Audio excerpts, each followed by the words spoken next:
Yet they keep digging. Their best chance of finding a miracle in the mud and debris? One of some 300 specially trained search and rescue dogs rushed to the site from around the country.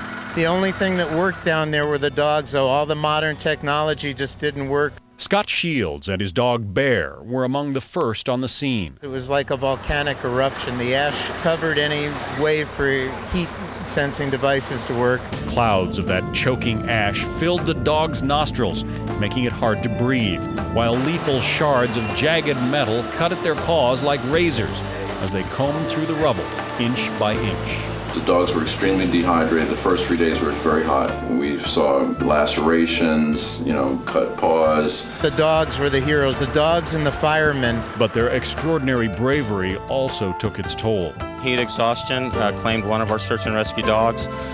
Gunner's doing good. He's tired, but he's doing good.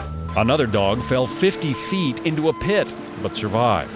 All required daily treatment at a hastily assembled emergency triage center set up on site. The dogs would come in maybe 4 or 5 at a time. We'd have to wash them down because, again, they were littered and covered with asbestos, panting. We'd flush out the nostrils, the eyes, the ears. Dr. James Shorter went to the area now known as Ground Hero on that first fateful day, expecting to treat human injuries. He soon realized the dogs needed his help as well. We saw a golden retriever wandering around, literally on the floor, just wandering around. I said, where does this golden retriever come from? Covered with debris, covered with dirt and debris, wet, panting. In those first frantic hours, no one was prepared for what they'd face. In addition to the obvious physical hazards, there were hidden dangers too, perhaps far more serious. We're dealing with a debris situation. We don't quite know what's in the debris. The dogs are literally covered.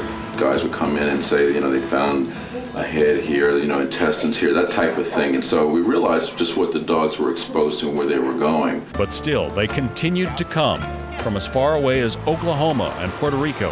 Their help a godsend to the thousands waiting on any word of a missing loved one. The dogs would be, by being the first line, would be the ones to kind of go and burrow into an area or go into a spot where even the men, I think, couldn't get. They're very sensitive. They use their grip. They use all their senses, smell, sight, even in their balance, that type of thing, even to get into these spots. Even in the depths of the unthinkable horrors they experienced every day, these highly trained heroes couldn't be held back. The dogs are very enthusiastic. It's like a racehorse almost. Racehorses are ready to run. So if anything, you have to pull them back. You have to pull them back out of this work situation and try to get them to rest. Their handlers, too, put on a brave face, but the excitement of the first few days is now gone. I say a prayer every time before I go out that we find a live victim. As a combat wounded veteran, I know the strengths that lie in people's heart, and if people are in the right spot, I think they're alive. The chance of finding them dims with each passing hour. Just how much can you see? And what these guys were seeing and what they were talking about, I can't even imagine. A lot of guys just break down. They break down, but side by side with their canine partners, they keep on digging. It's what they live to do. Are you ready or willing to give up? No, sir, we never give up. In New York, John Scott, Fox News.